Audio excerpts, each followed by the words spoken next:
Que Deus nos abençoe neste momento em que queremos estudar sobre a sua santa palavra. Amém. Então, como já dito no início desse culto, nós iremos então hoje começar uma série de estudo sobre os 10 mandamentos e hoje começaremos então pela introdução, né? É importante que antes da gente estudar cada um deles, nós entendamos o porquê, né? Qual a função dos mandamentos, para que eles servem, como eles se aplicam à nossa vida, de onde eles vieram. E é isso que nós queremos fazer então nesse culto de hoje. Então a primeira pergunta que nós precisamos responder, né? O que são os 10 mandamentos? E aí então a gente é remetido lá ao Antigo Testamento, então os mandamentos que foram dados pelo próprio Deus ao seu povo no Antigo Testamento por meio de Moisés. Então, Deus forma o seu povo prometido, as leituras nos remetem a isso. Abraão é chamado, Isaac, Jacó, se forma então o grande povo de Israel, as 12 tribos do povo de Israel. Esse povo se torna numeroso no Egito. E lá no Egito eles permanecem por cerca de 400 anos. E chega um momento, então, que eles se tornam escravos no Egito. E aí, então, eles clamam a Deus. Deus, então, chama Moisés. E Moisés, então, é responsável por resgatar esse povo da escravidão do Egito. E aí, então, começa uma longa peregrinação, uma jornada pelo deserto. E nessa jornada pelo deserto, uma das paradas foi no Monte Sinai, ao pé do Monte Sinai. Lá, então, Deus renova a aliança com o seu povo.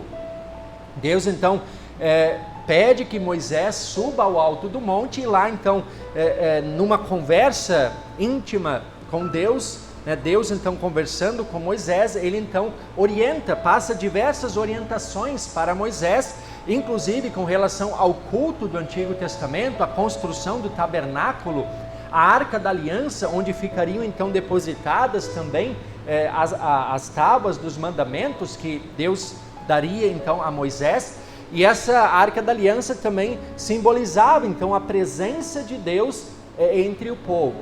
Então, digamos, todo o culto do Antigo Testamento, Deus é quem ordena, Deus é que passa as orientações para Moisés, para que depois tudo seja executado conforme a ordem de Deus. E também nessa conversa lá, onde Moisés permaneceu 40 dias no monte, junto de Deus, então ele passa os 10 mandamentos. E aí esses 10 mandamentos, eles também são inscritos, talhadas, né, em 2 tábuas de pedra, para que ficassem de fato então registradas ao povo para a posteridade. Essa lei de Deus, então essa vontade de Deus. Então o que são os mandamentos? É a lei de Deus que expressa a sua vontade em relação aos seres humanos. É a vontade de Deus, é aquilo que Deus esperava do seu povo. A aliança, né, aquilo que Deus firmou ali com Abraão, e depois Deus reafirma essa aliança com todo o seu povo, que é a descendência de Abraão. Então, essa vontade é aquilo que Deus, o modo de vida, a maneira de viver, pela que Deus esperava do seu povo, né, lá no Antigo Testamento. Mas também para todos os seres humanos, porque Deus não é o criador apenas do seu povo. Deus é o criador de todos os seres humanos sobre a face da terra. Então, logo, esses mandamentos é a lei de Deus, a vontade de Deus para toda a humanidade, para todos os seres humanos. Seguindo então, né, os mandamentos valem ainda hoje? Muitos podem pensar, bom, mas os mandamentos eles foram dados por Deus há tanto tempo atrás. Será que eles ainda valem para os nossos dias? Será que eles ainda se aplicam ao nosso contexto atual, em pleno século XXI? Em pleno pós-modernismo, será que eles ainda valem para os nossos dias? E é preciso a gente observar que no Novo Testamento se cumprem muitas das promessas do Antigo Testamento. Nós temos nos Evangelhos diversos momentos, enquanto a narrativa vai acontecendo, Jesus, o seu ministério, sua vida, sua obra, em diversos momentos é descrito o seguinte: para que se cumprisse a Escritura. Que Escritura é essa? O Antigo Testamento. E se a gente for ver depois as epístolas, que os apóstolos, as cartas de Paulo e dos demais apóstolos, que eles fazem? Eles conectam Jesus ao Antigo Testamento. eles mostram que em Jesus se cumpre aquilo que está escrito no Antigo Testamento. Então, Antigo e Novo Testamento não são duas partes isoladas. A partir do momento que Cristo veio o Novo Testamento e agora o Antigo Testamento foi anulado. Foram abolidas leis cerimoniais e culturais, políticas do povo de Israel. Mas em si, a vontade de Deus, as orientações de Deus ao seu povo, elas continuam valendo. E Cristo, muito disso que é dito no Antigo Testamento, se cumpre justamente em Jesus Cristo. Então, ainda hoje, os mandamentos, eles orientam a vida do povo de Deus neste mundo. No Antigo Testamento era o povo de Israel, o povo que Deus escolheu. O povo que Deus escolheu para quê? Porque eles eram os privilegiados? Não, para por meio deles, desse povo escolhido por Deus, todos os povos do mundo, todas as famílias da terra serem abençoadas. E essa bênção se cumpre em quem? Em Jesus. Em Jesus se cumpre essa bênção e aí nós temos um novo povo. Que povo é esse hoje? O povo de Deus? É a igreja cristã. Nós, igreja cristã, todos os cristãos sobre a face da terra, independentemente de denominação cristã, mas pessoas que creem em Cristo como Salvador. Este é o povo de Deus do Novo Testamento. Este é o povo de Deus na terra. E aí os 10 mandamentos orientam a vida do povo de Deus, principalmente a vida do povo de Deus, mas os 10 mandamentos, eles são para a vida de todos os seres humanos. Eles se aplicam à vida de todos os seres humanos. E aí então, a pergunta, como eles se aplicam? Como os mandamentos, os 10 mandamentos se aplicam à nossa vida? Na prática, como eles se tornam efetivos em nossa vida, como nós os vivemos, como eles podem ser aplicados. E aí nós precisamos também lembrar do que nos diz Jesus. Jesus, em Mateus 22, ele resume os 10 mandamentos. E ele os resume em 2 grandes mandamentos: amar a Deus e amar ao próximo. Amar a Deus de todo o coração, de toda a alma, de todo entendimento, e amar ao nosso próximo como amamos a nós mesmos. Esse é o resumo dos mandamentos. São 10 mandamentos. Mas o resumo é basicamente isso: amar a Deus de todo o coração, acima de todas as coisas, e amar ao próximo como a nós mesmos. E aí, depois a gente vai estudar cada um dos mandamentos.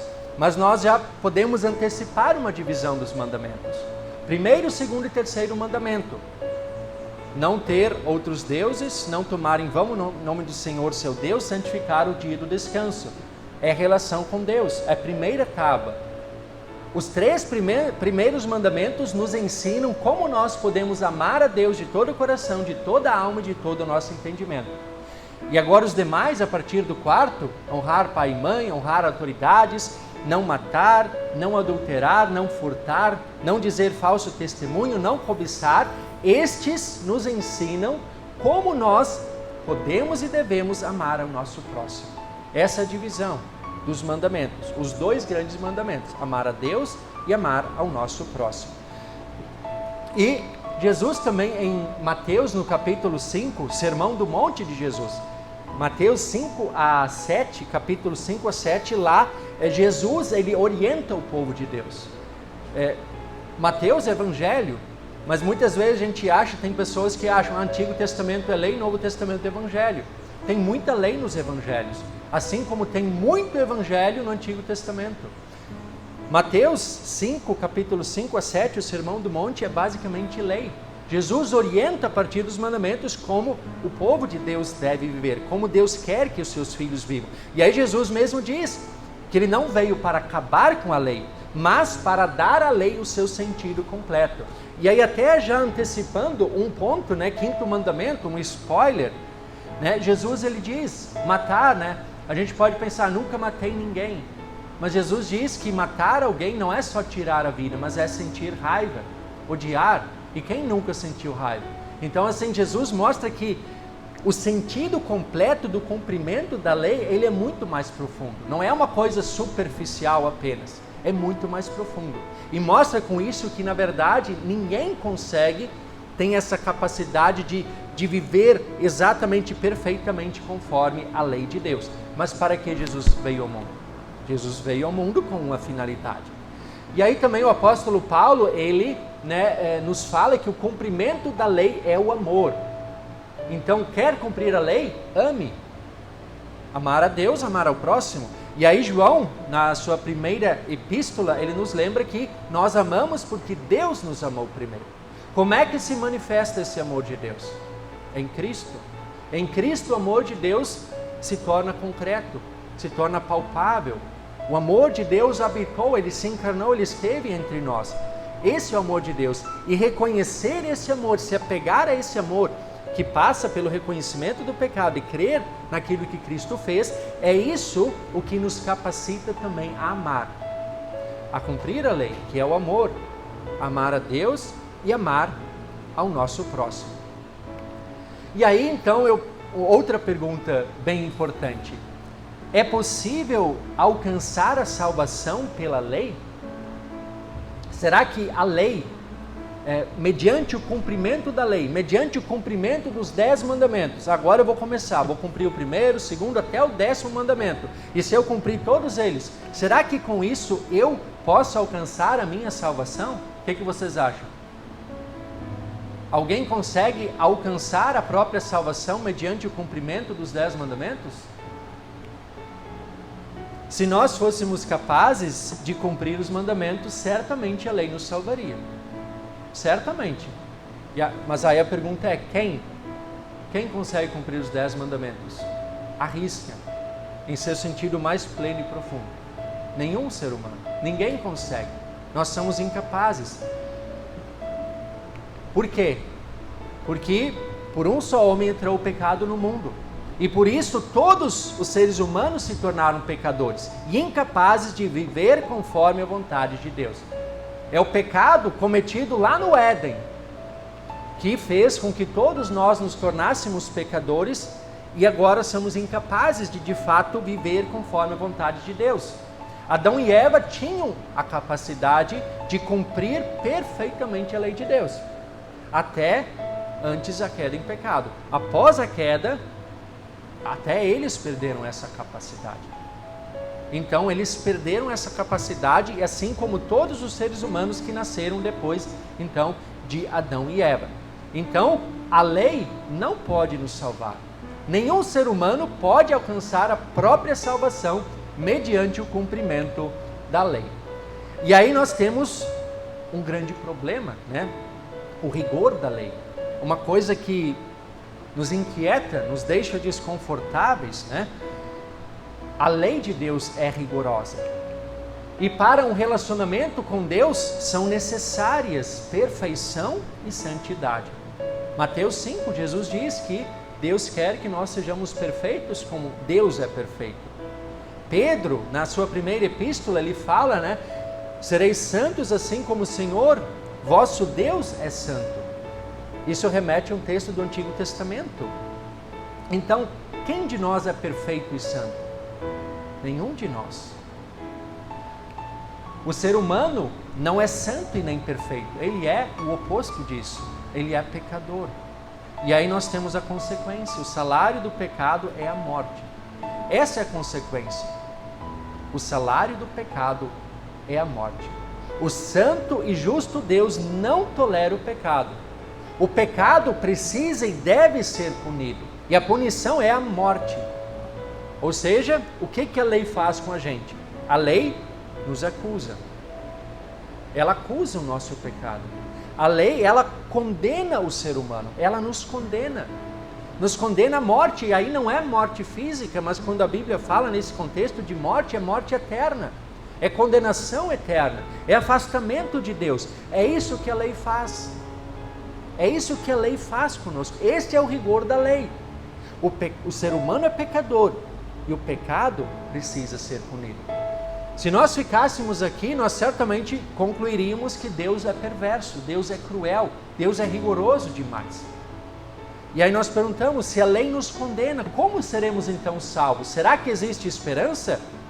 E aí nós lembramos que a justiça de Deus, ela anda ao lado da sua misericórdia. Deus não deseja a morte de ninguém. Deus não deseja a morte do pecador, mas que o pecador se converta dos seus maus caminhos, que ele se arrependa e viva, conforme é escrito pelo profeta Ezequiel.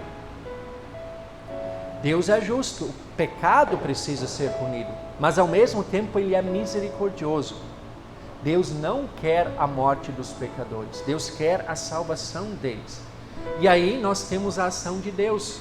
Assim como pela desobediência de um só homem, muitos se tornaram pecadores, pela obediência de um só, muitos se tornaram justos. Deus faz aquilo que o ser humano não pode fazer. Deus envia o seu Filho. Quando, por aquele ato de desobediência do primeiro ser humano, lá no Éden, trouxe uma série de consequências desastrosas para nós, Deus reestabelece isso. Envia o seu Filho ao mundo para consertar aquela bobagem que Adão e Eva fizeram. E assim, por um só ato de obediência, muitos se tornaram justos. Jesus Cristo assume as consequências dos nossos pecados. A perfeição que nós não temos, a santidade que nós não temos, Cristo tem. E quando nós reconhecemos a nossa pecaminosidade e nos apegamos à perfeição e à santidade dele, nós nos tornamos justos, somos declarados justos. É isso que Deus faz. Quando ele diz lá que Deus não deseja a morte do pecador, ele enviou o seu Filho e Cristo morreu em lugar do pecador, para que pela fé nele nós tenhamos vida e sejamos salvos. Então a lei, ela nos condena, mas o Evangelho nos salva. Em Cristo nós somos salvos. Qual é então a função da lei, né? Já que então a lei não é para nossa salvação. Ninguém pode ser salvo pela lei. Qual é então a função da lei? Para que ela serve? Qual é o uso dela em nosso dia a dia? E aí nós temos os 3 usos da lei. Primeiro uso da lei é o uso político. É a função da lei como freio. E quando é uso político não tem nada a ver com política partidária, né? Mas é político no sentido de social, da vida nesse mundo. Então, esse uso da lei, a lei na sua função de freio, visa então manter a ordem nesse mundo, evitar o caos, para que haja de certa forma uma ordem. É claro que esse mundo, se a gente olha à volta, já é um caos, mas imagina se não tivesse nenhuma lei. Então a lei é justamente para manter a ordem, frear os desejos pecaminosos, dizer, olha, até aqui você pode ir, você não pode ir além, proteger a vida e os bens, né? Isso é meu, aquilo é seu. Você tem direito a preservar o que é seu. Deus ele tem esse cuidado. Deus quer preservar a nossa vida e nossos bens. Deus nos limita, até ali você pode ir. Deus quer manter a ordem nesse mundo. E aí se nós vemos esse uso político, inclusive, não matar, não roubar, nós podemos ir em países que não são cristãos, países orientais, onde predominam religiões pagãs. Nós chegaremos lá, não matar, não roubar, é o quê?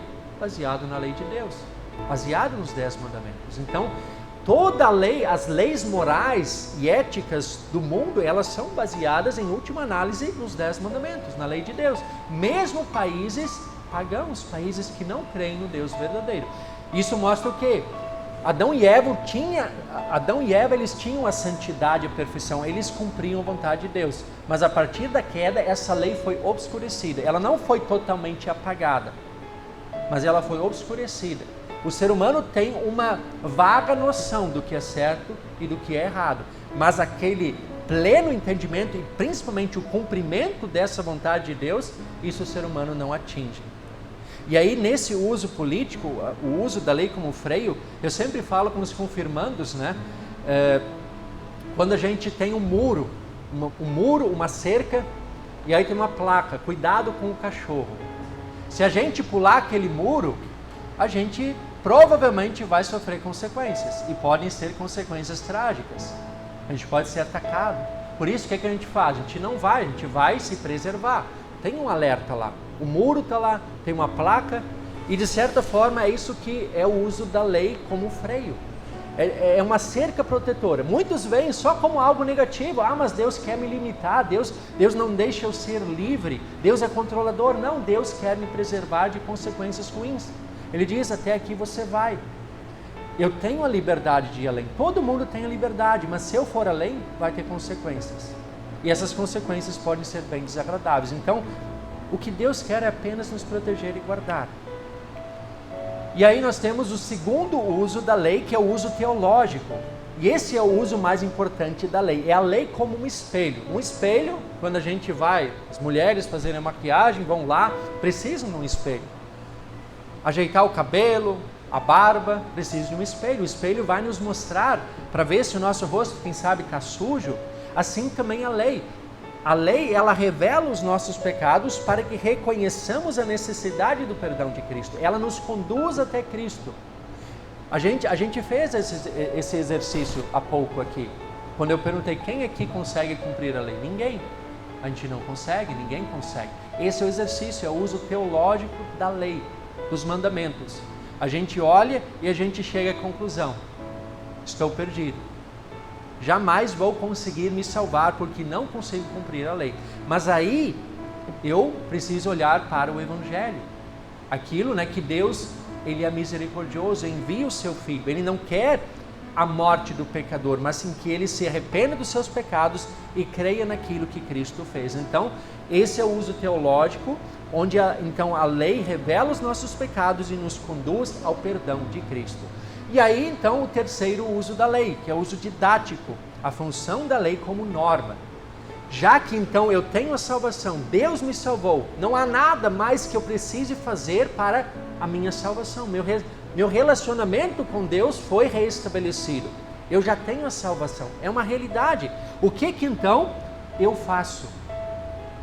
Eu olho para a lei não mais apenas como algo negativo, que apenas vai me mostrar o quanto eu sou pecador. Não, eu vou olhar para a lei também como algo positivo, e muito positivo, como um guia prático para orientar a minha vida cristã nesse mundo.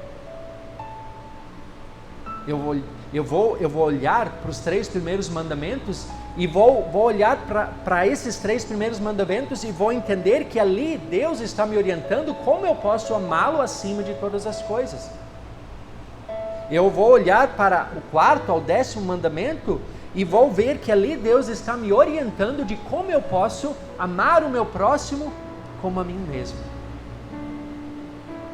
A gente vai conseguir fazer isso perfeitamente? Não. Mas a gente vai se esforçar para isso. Para querer a salvação? Não. A salvação, ela já é graça, é presente de Deus. Mas é em resposta ao que Deus fez por mim. Poxa, Deus me amou tanto. Eu merecia condenação, mas Ele envia o seu Filho para me salvar. Então, eu vou me esforçar e olhar para os mandamentos como uma orientação para a minha vida cristã, para me capacitar a amar o meu próximo, a amar a Deus acima de todas as coisas e também a lutar contra o pecado, contra tudo aquilo que é contrário à vontade de Deus e que, se eu fizer, poderá trazer consequências para a minha própria vida. Então, esse é o terceiro uso da lei. A lei, de certa forma, nós diante de Deus nós temos 2 justiças. A gente falou aqui bastante do que Deus fez por nós em Cristo. Essa é a justiça passiva. A salvação, a reconciliação com Deus é graça de Deus. Deus nos dá e nós só recebemos. Não existe contrapartida da nossa parte. Agora aqui no mundo, aqui sim. No mundo existe, nós somos ativos, é a justiça ativa, nós agimos, nós olhamos para a lei e procuramos fazer o bem ao próximo, procuramos lutar contra o pecado. Então aqui há uma contrapartida da nossa parte. E nisso o Espírito Santo nos guia, nos orienta e nos auxilia. Então, para finalizar, resumindo, e quem sou eu para resumir, Se Jesus já faz o resumo para nós. Ame o Senhor seu Deus de todo o seu coração, de toda a sua alma e de todo o seu entendimento. Este é o grande primeiro mandamento. E o segundo, semelhante a este, é: ame o seu próximo como você ama a si mesmo. Destes 2 mandamentos dependem toda a lei e os profetas. Então, esse é o resumo dos 10 mandamentos. Esses 2, como foi dito lá no início já. Amar a Deus e amar ao próximo. Agora a questão novamente: quem de nós consegue amar a Deus acima de todas as coisas e amar ao próximo como ama a si mesmo. Ninguém de nós consegue fazer isso de forma plena e perfeita. Mas aí, novamente, quem faz isso plena e perfeitamente? Jesus. Jesus é o único que é capaz e que foi capaz de amar a Deus acima de todas as coisas, de toda a sua alma, de todo o seu entendimento. E Ele é o único que de fato amou o próximo como a si mesmo. Nenhum de nós consegue fazer isso perfeitamente. Por isso, a lei, ela sempre de novo nos leva àquele uso do meio, o segundo uso da lei, que é o uso teológico. Reconhecer a nossa incapacidade e sempre de novo recorrer ao perdão de Cristo. Esse então é o nosso primeiro estudo, né? Hoje, introdução aos mandamentos, e a partir então do próximo culto iniciaremos com o primeiro, segundo e assim por diante, até então passarmos cada um dos mandamentos. Serão estudos sempre breves, né? Então, para mais ou menos contemplar esse momento da mensagem.